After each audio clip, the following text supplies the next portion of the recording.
He had built empires with silence, boardrooms where his voice decided the fate of thousands, glass towers that bore his name, and wealth that insulated him from every ordinary pain, except one that no money could touch. His daughter had never spoken a word. From the day she was born, tiny and fragile in a private hospital room filled with the best doctors in the country, her eyes had followed him with an intensity that felt far older than a newborn's, yet her lips had remained sealed by a quiet no one could diagnose or cure.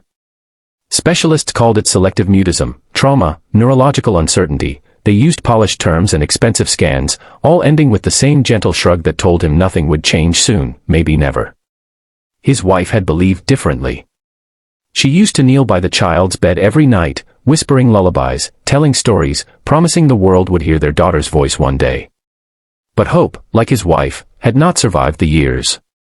A sudden illness took her away, leaving behind a man who could negotiate billion-dollar deals without blinking, yet felt utterly powerless at bedtime, sitting beside a silent child who stared at the wall as if words lived somewhere far beyond reach.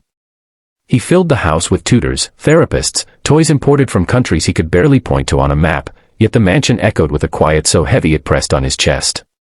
Eventually, the housekeepers came and went, nannies lasted weeks at best, unable to connect with a child who never responded, never laughed, never cried out loud. Then came the nanny he almost didn't hire, young, unassuming, no prestigious background, just a simple resume and eyes that carried patience instead of ambition. He hired her because he was tired, because she didn't flinch when he warned her, "She doesn't speak," and simply replied, "That's okay. We'll listen anyway." Days passed with no visible change. The child followed her like a shadow, silent as ever, while the millionaire watched through security cameras, detached, expecting disappointment. But something subtle began to shift. The nanny didn't push, didn't ask questions the child couldn't answer. She hummed softly while cooking, sang under her breath while folding laundry, letting melodies float through the halls like warmth seeping into cold stone. One evening, delayed by a cancelled flight, the father returned home earlier than usual. As he stepped inside, the house greeted him not with silence, but with sound, a soft, fragile sound that stopped him cold in the doorway. Music. A lullaby. His heart pounded as he followed it down the hall, every step feeling unreal. From behind the partially closed nursery door, he saw them, the nanny sitting on the floor, eyes closed, singing gently, and his daughter across from her, clutching a stuffed animal, her lips moving. At first, he thought grief had finally broken him, that he was imagining it. Then he heard it clearly, a thin, trembling voice, imperfect and quiet, but unmistakably real, weaving itself into the melody. His daughter was singing. Tears blurred his vision as he pressed his hand against the wall, afraid to breathe, terrified the moment would shatter if he moved. The nanny hadn't forced the miracle, she had simply created a space where the child felt safe enough to let sound escape.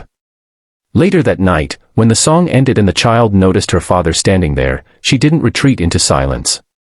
She looked at him, eyes wide, and whispered a single word, "Papa," and in that instant, every tower he'd built, every deal he'd closed, every victory he'd claimed meant nothing compared to that fragile sound.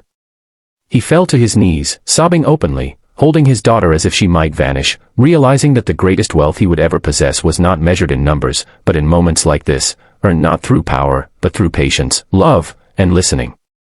From that day on, the mansion changed.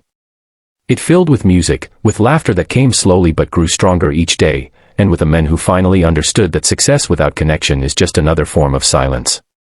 If this story touched your heart, reminded you of the quiet miracles happening around us every day, then don't let the moment end here. Subscribe to the channel for more powerful, emotional stories that prove even the deepest silence can be broken by love.